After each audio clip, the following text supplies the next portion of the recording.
పశ్చిమ బెంగాల్కి మళ్ళీ ఒకసారి మనం వెళ్దాము అందరితో పాటు. అసలు ఈ ఎగ్జిట్ పోల్స్ అంచనాలు ఎలా ఉంటాయి, ఈ అభిప్రాయం ఏంటి, మీ అందరి అభిప్రాయం ఎగ్జిట్ పోల్స్ గురించి తెలుసుకున్న తర్వాత ఒక్కొక్కటిగా వెళ్దాం. పశ్చిమ బెంగాల్ కానీ, కేరళ కానీ, అస్సాం కానీ, ఇవన్నీ వెళ్దాం. సో ఇవన్నీ ఒకసారి చర్చించే ముందు ఒక చిన్న బ్రేక్ తీసుకుందాం. Stay with us.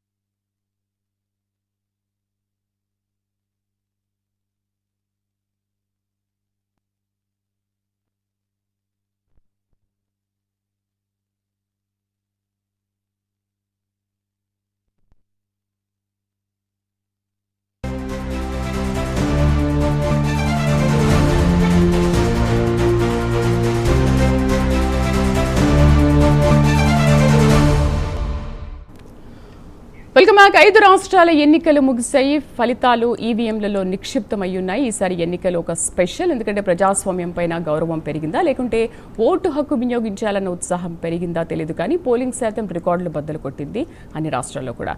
Right, Pudi Tirupati గారు నమస్తే అండి. తిరుపతి గారు, రైట్, పశ్చిమ బెంగాల్లో బీజేపీ పరిస్థితి ఏంటి అని తెలుసుకునే ముందు అసలు ఎగ్జిట్ పోల్స్ గురించి మీ అభిప్రాయం ఏంటి? ఎగ్జిట్ పోల్స్ అనేవి ఎగ్జాక్ట్గా ఎప్పుడు నిజం అవుతూ ఉంటాయా, లేకపోతే కొన్ని సందర్భాల్లో ఆ ఎగ్జిట్ పోల్స్ అనేది ఎగ్జాక్ట్గా ఇక్కడ ఉండవు, కొన్నిసార్లు ప్రభుత్వాలు మారిపోతూ ఉంటాయి, వాళ్ళు చెప్పింది వేరు ఉంటుంది, ఇక్కడ ప్రభుత్వాలు ఇంకొకటి ఉంటాయి కదా. మీ అభిప్రాయం ఏంటి ఎగ్జిట్ పోల్స్ పైన? ఎగ్జిట్ పోల్స్ సంబంధించి సాధారణంగా ఇవాళ రేపు నా ముందు మాట్లాడిన పెద్దలిద్దరూ వ్యక్తపరిచినటువంటి అభిప్రాయమే సర్వత్రా మనం తీసుకోవాల్సినటువంటి పరిస్థితులు ఉన్నాయి.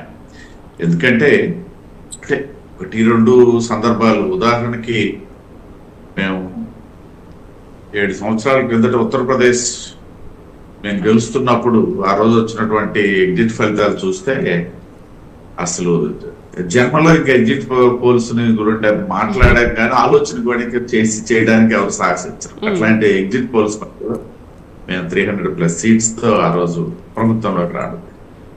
ఇట్లానే ఇటీవల హర్యానా తీసుకున్నప్పుడు కూడా గత కొద్ది రోజుల కింద జరిగినటువంటి హర్యానా ఎలక్షన్స్ సంబంధించి చాలా సందర్భాల్లో అయితే దానికి కారణాలు ఇవాళ ఒకటి నేను అనుకోవడం అయితే శాంపిల్స్ సేకరణ అనేది కూడా ఒక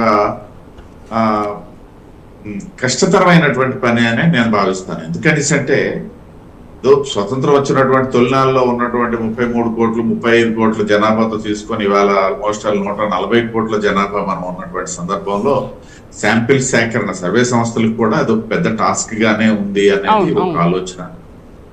రెండోది, ఎందుకంటే ఆ రోజు ఉన్నటువంటి ఓటర్లు తక్కువ ఉండేవాళ్ళు, అప్పుడు ఉన్నటువంటి ప్రచార మాధ్యమాలు అయితేనేమి ఇతరత్ర కూడా కొంత తక్కువ స్థాయిలో ఉన్నటువంటి సందర్భము, పార్షియాలిటీ లేనటువంటి సందర్భం, ప్రత్యేకించి ఎలక్షన్ సంబంధించి ఇంత ఖర్చు లేనటువంటి సందర్భం. ఇవాళ ఖర్చు పెరిగింది అనేసి అంటే నేను క్యాండిడేట్ గా ఉండాలంటే 5 ఏళ్ల ముందు నుండి నేను ఒక సంస్థని ఇవాళ మేనేజ్ చేసుకొని ఆ సంస్థ ద్వారా సర్వేలు ఆ సంస్థ ద్వారా చేయించుకుంటున్నటువంటి తతంగం ఇవాళ మనం చూస్తున్నాం. ఆ రోజుల్లో అవేమీ లేవు, సాధారణంగా జరిగేది.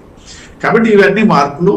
రెండోది ఏంటంటే ఏదైతే ఇందాక పెద్దలు రామ్మోహన్ రావు గారు మాట్లాడుతూ ప్రింట్ మీడియా తాలూకా సర్వేలు ఏవైనా కొంతవరకు ఎగ్జాక్ట్ గా ఉండే అవకాశాలు ఉన్నాయని అన్నారు, కానీ అది కూడా ఇవాళ తగ్గిపోయింది. ఎందుకంటే ప్రింట్ మీడియా సంబంధించి ఇవాళ ఉన్నటువంటి పరిస్థితుల్లో పెద్ద పెద్ద సంస్థలే వాళ్ళకి జీతాలు ఇచ్చే పరిస్థితి లేదు. రామ్మోహన్ రావు గారు ఉన్న సందర్భం వేరు, ఇవాళ సందర్భం వేరు.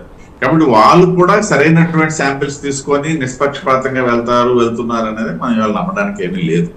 ఇటీవల వస్తున్నటువంటి పరిణామాలు అయితేనేమి ఫలితాలు అయితేనేమి మనకు వాటినే తేడతల్లం చేస్తున్నాయి.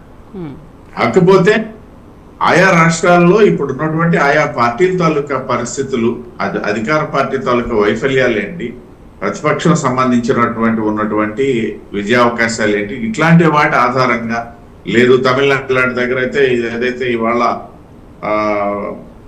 కొత్త పార్టీ వచ్చింది, కొత్త పార్టీ మరొక విజయకాంత్ లాగా అవుతుందా, ఇట్లాంటి రకరకాల మన రాష్ట్రంలోనైతేనేమి ఇట్లాంటి వాటి ఆధారంగానే ఇవాళ మనం ఏదైనా అనాలిసిస్ చేసుకోవాలి తప్పిస్తే ఇంకో విషయం ఏంటంటే సర్వే సంస్థలు కూడా ఇవాళ శాంపిల్స్ ఆధారంగా విశ్లేషించి సర్వేలను బయట పెడుతున్నాయి అనేది కూడా కొంత అపనమ్మకంగానే ఉంటుంది.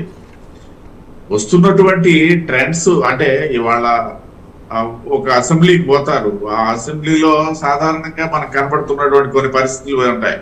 ఆ పరిస్థితుల ఆధారంగా ఏదో వెళ్తున్నారు అనేది ఇవాళ ఎక్కువగా కనబడదు. ఉదాహరణకు మనకి లగడపాటి గారి మన ఆంధ్రప్రదేశ్ రాష్ట్రంలో లగడపాటి సర్వేలు మనం గుర్తు చేసుకుంటే చివరికి ఆ సర్వేలు పుణ్యం అని చెప్పేసి ఆయన రాజకీయ ముఖ చిత్రం నుండి తెరమరుగు అయిపోయినటువంటి పరిస్థితి మనం ఒకసారి గుర్తు చేసుకుంటే దశాబ్దం కింద. ఇట్లాంటివి రకరకాలుగా ఉన్నాయి. అలా అని చెప్పేసి మనం తీసి పారేయడానికి కూడా అన్ని సర్వేలని పూర్తిగా గంపగొత్తగా తీసి మనం ఏదో డస్ట్బిన్ లో పడేద్దాం అనుకోవడానికి కూడా అవకాశం లేదు. వాటిల్లో ఉన్నటువంటి కొన్ని సానుకూల అంశాల ఆధారంగా మనం చర్చించుకోవడానికి అయితే వాటిని పరిగణలోకి తీసుకోవాలి. ఏది ఎగ్జాక్ట్ పోల్స్ ఎగ్జాక్ట్ పోల్స్ అయిపోయినట్లయితే ఇక ఇవన్నీ అవసరమే లేదు కదా. ఈ కౌంటింగ్ వరకు వెయిటింగ్ చేయాల్సిన పని లేదు. ఎప్పుడో కేరళలో 9వ తేదీన ఎలక్షన్ అయింది, నేను కూడా పోయి అక్కడ 4వ తేదీ వరకు అలాంటి కూడా వెయిట్ చేయాల్సిన పని లేదు కదా. నా పనితీరేంటి, నా తాలూకా పార్టీ తీరేంటి అనేది. బట్ ఇట్లాంటి కొన్ని అంశాల వరకు తీసుకోవాలి, అట్లా అని చెప్పి విస్మరించడానికి వీల్లేదు.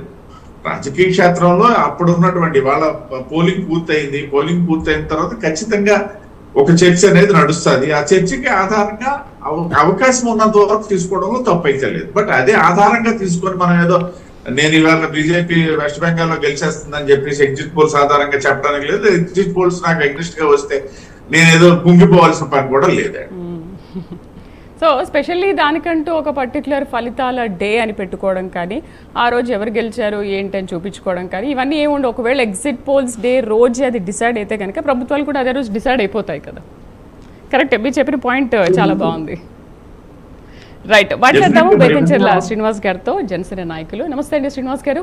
నమస్కారం అండి. శ్రీనివాస్ గారు, ఎగ్జిట్ పోల్స్ అనేవి ఇప్పుడు సర్వత్రా ఉత్కంఠ నెలకొంది. మీ అభిప్రాయం ఏంటి ఎగ్జిట్ పోల్స్ పైన శ్రీనివాస్ గారు?